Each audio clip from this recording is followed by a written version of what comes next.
You, John Fitzgerald Kennedy, do solemnly swear. I, John Fitzgerald Kennedy, do solemnly swear.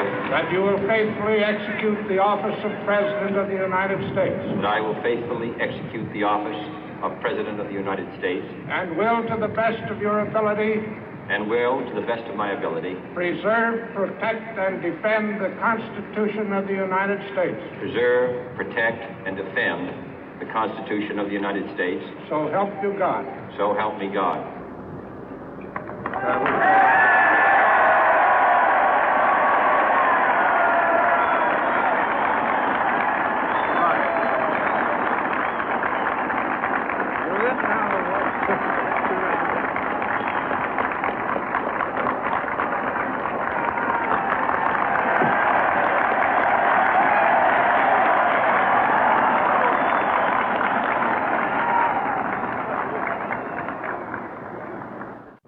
Vice President Johnson, Mr. Speaker, Mr. Chief Justice, President Eisenhower, Vice President Nixon, President Truman, Reverend clergy, fellow citizens.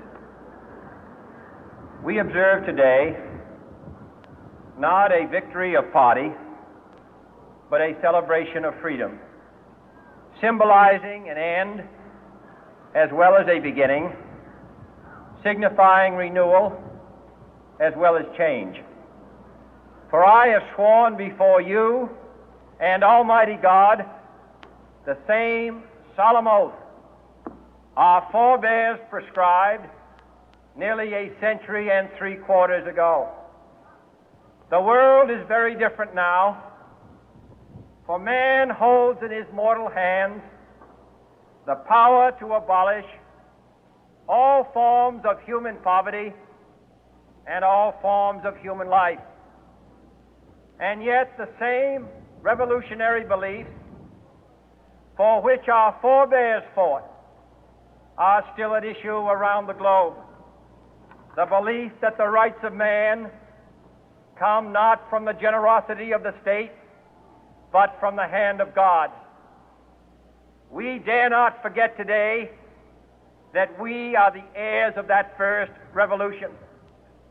Let the word go forth from this time and place to friend and foe alike that the torch has been passed to a new generation of Americans born in this century, tempered by war, disciplined by a hard and bitter peace, proud of our ancient heritage, and unwilling to witness or permit the slow undoing of those human rights to which this nation has always been committed and to which we are committed today at home and around the world.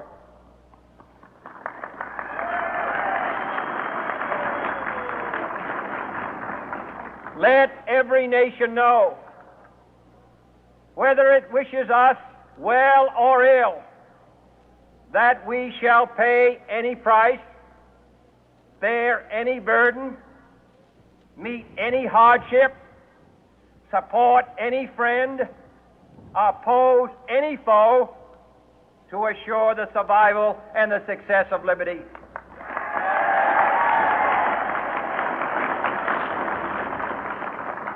This much we pledge and more. To those old allies whose cultural and spiritual origins we share, we pledge the loyalty of faithful friends. United, there is little we cannot do in a host of cooperative ventures. Divided, there is little we can do, for we dare not meet a powerful challenge at odds and split asunder.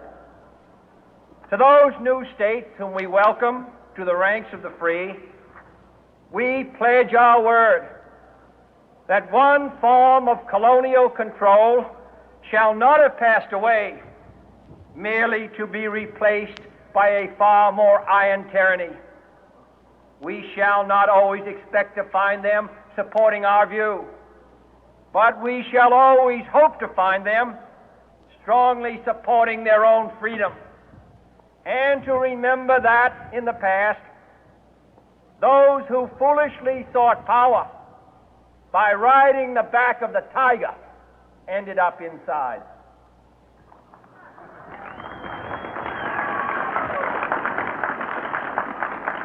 To those people in the huts and villages of half the globe struggling to break the bonds of mass misery, we pledge our best efforts to help them help themselves for whatever period is required, not because the communists may be doing it, not because we seek their votes, but because it is right. If a free society cannot help the many who are poor, it cannot save the few who are rich.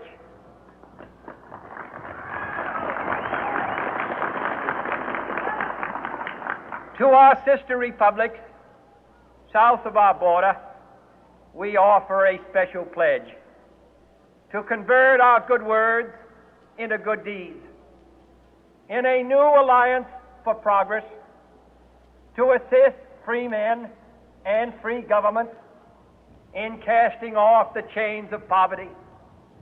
But this peaceful revolution of hope cannot become the prey of hostile powers.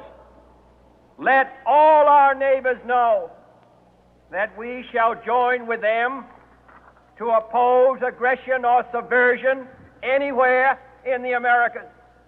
And let every other power know that this hemisphere intends to remain the master of its own house.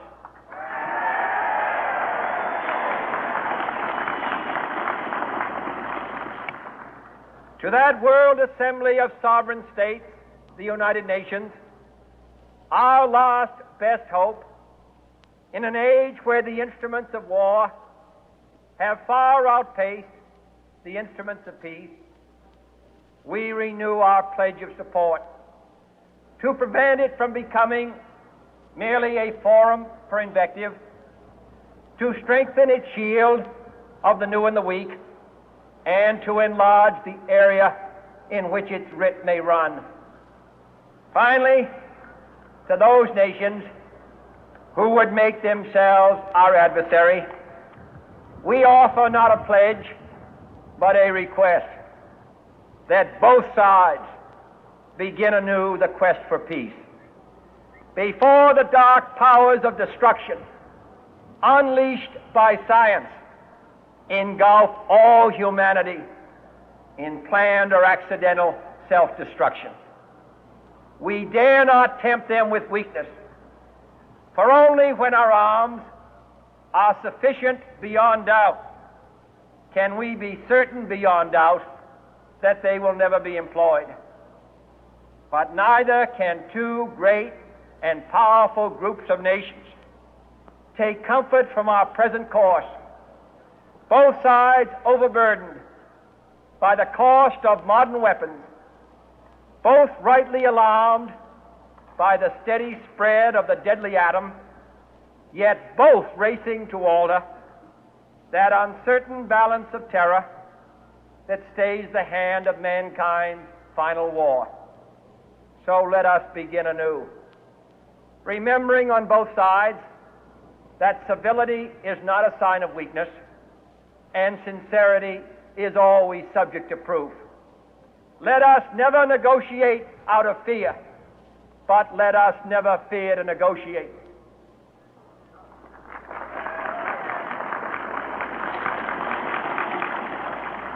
Let both sides explore what problems unite us, instead of belaboring those problems which divide us. Let both sides, for the first time, formulate serious and precise proposals for the inspection and control of arms, and bring the absolute power to destroy other nations under the absolute control of all nations.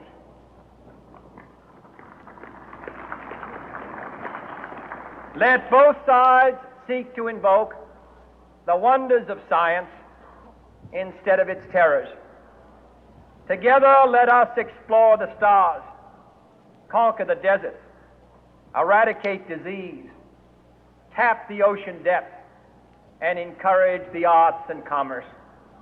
Let both sides unite to heed in all corners of the earth the command of Isaiah to undo the heavy burden and let the oppressed go free.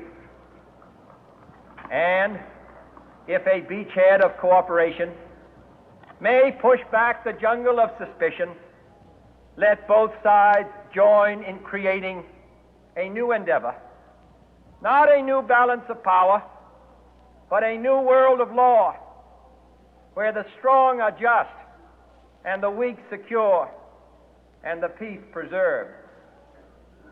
All this will not be finished in the first 100 days, nor will it be finished in the first 1,000 days, nor in the life of this administration, nor even perhaps in our lifetime on this planet.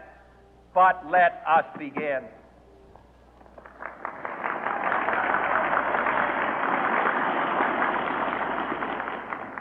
In your hands, my fellow citizens, more than mine, will rest the final success or failure of our course. Since this country was founded, each generation of Americans has been summoned to give testimony to its national loyalty. The graves of young Americans who answered the call to service surround the globe. Now the trumpet summons us again, not as a call to bear arms, though arms we need, not as a call to battle, though in battle we are, but a call to bear the burden of a long twilight struggle, year in and year out, rejoicing in hope, patient in tribulation, a struggle against the common enemies of man, tyranny, poverty, disease, and war itself. Can we forge against these enemies a grand and global alliance, north and south, east and west, that can assure a more fruitful life for all mankind? Will you join in that historic effort?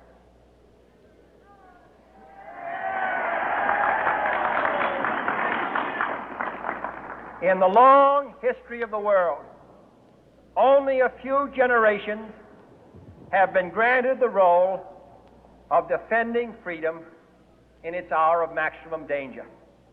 I do not shrink from this responsibility. I welcome it.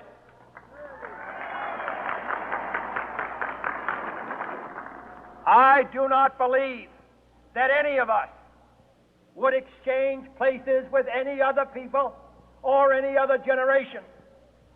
The energy, the faith, the devotion which we bring to this endeavor will light our country and all who serve it. And the glow from that fire can truly light the world. And so, my fellow Americans, ask not what your country can do for you, ask what you can do for your country.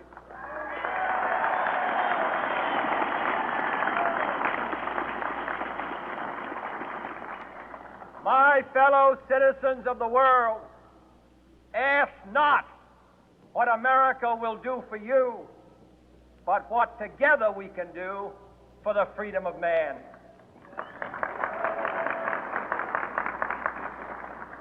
Finally, whether you are citizens of America or citizens of the world, ask of us here the same high standards of strength and sacrifice which we ask of you. With a good conscience, our only sure reward, with history the final judge of our deeds, let us go forth to lead the land we love, asking His blessing and His help, but knowing that here on earth God's work must truly be our own.